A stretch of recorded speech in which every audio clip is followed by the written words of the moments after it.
before. I love it. I'm not the waitress, you know, so.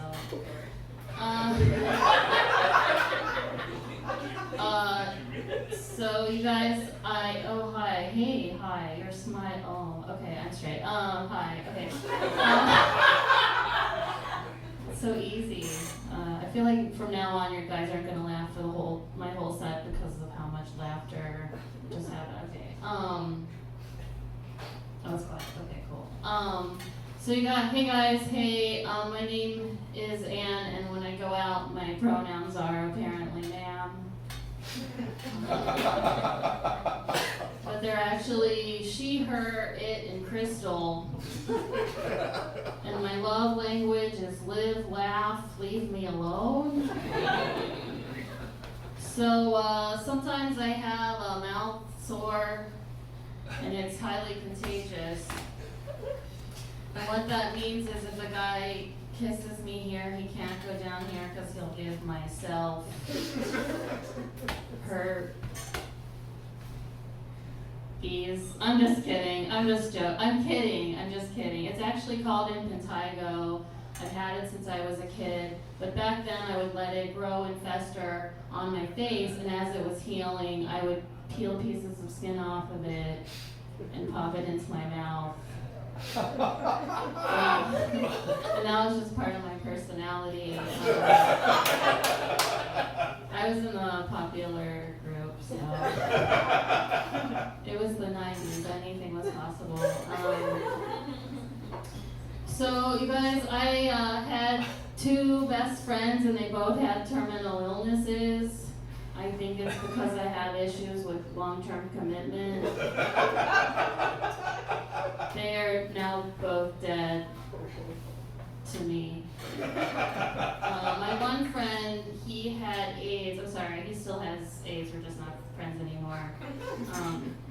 But then, so when we first met, he's like, "Anne, just so you know, I'm not going to live for that much longer." And I was like, "Oh, that actually works perfectly for me." But then like a month into our friendship, he's like, "Hey, I have great news. I went to the doctor and I found out I'm actually going to live till I'm 50. And I was like, ooh, I'm going to have to terminate this friendship. And then my other friend, she had stage 4 breast cancer, but she didn't tell anyone, not even her parents. But she told me, which was a burden. And kind of it. And like a year into our friendship, she was like, "Anne, wow, like I can really feel the cancer melting away because you make me laugh, and it's like the stress melts away." And I was like, "Wow, I'm not even that funny, but I can cure cancer now."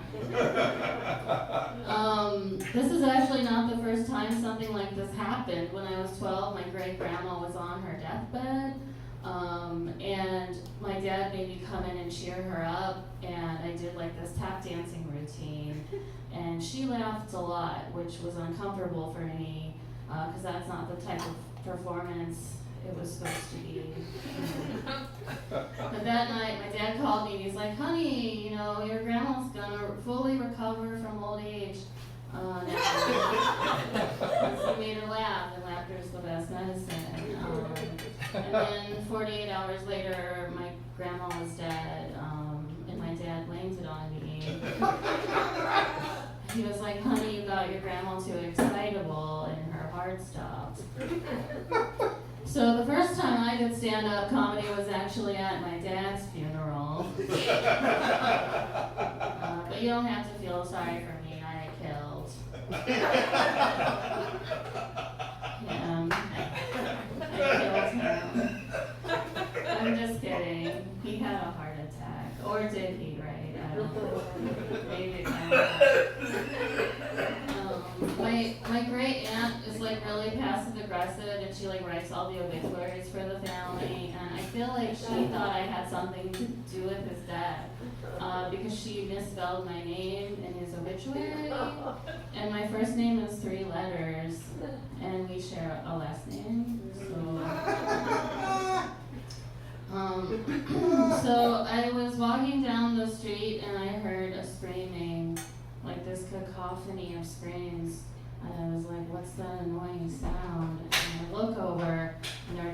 bunch of children playing, and I was like, wow, I guess I forgot what happiness sounds like. Are you guys having fun? You guys having fun? My cat died. It's true. It was a hard year. She lived for 17 years, and we got her ashes back, and my mom wanted to sprinkle her in the woods, but I just wanted to sprinkle her in my coffee so we could spend the day together. And then at the end of the day, I would either pee or poop her out. I'm not really sure how I should her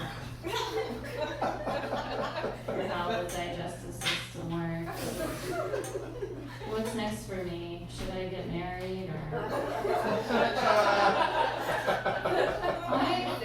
I actually got proposed to recently. Are you guys excited for me? Or? Yeah. Yeah. Things are looking up.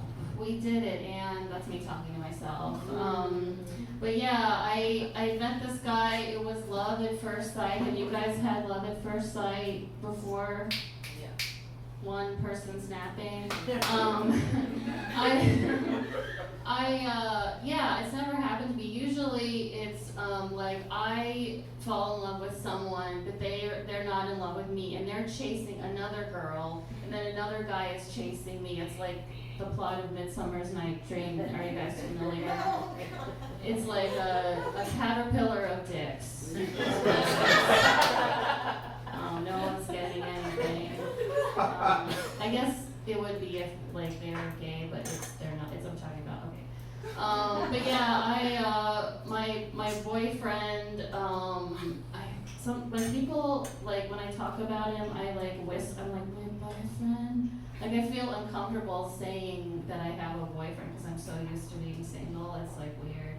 Is that sad? It's really sad. But no, he has a weird look. He looks weird to me, and that's what I'm attracted to.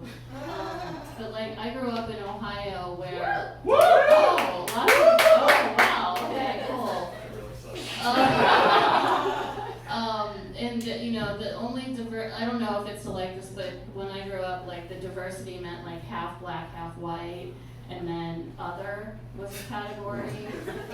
And so my boyfriend is actually Spanish, Black, and Dominican. And then he's 1% Sephardic, which I like to tell people because it has my favorite word in it. You guys get it, okay? But it's really weird. I realized that I'm attracted to Dominican people that are Dominican. And I'm like, man, if there were Dominican men in Ohio, I would have fallen in love a lot sooner. Right? That's really shallow. He heard me say that and got super offended. And I'm like, it's just a joke, but not only, kind of, right? All right, I got the light. You guys, I have this show online called The Banana Show where I talk about love, dating, or whatever. And someone was like, what's the banana part? I'm like, it sticks. Right, clearly. But if you want to follow me on Instagram and find out about The Banana Show, it's Annie in the City 2020. Please follow me so my mom can be proud of me, you guys. Thanks.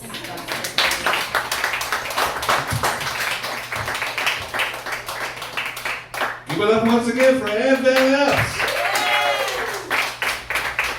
Wow, that's a real far-stretching metaphor there. The banana as a phallic symbol.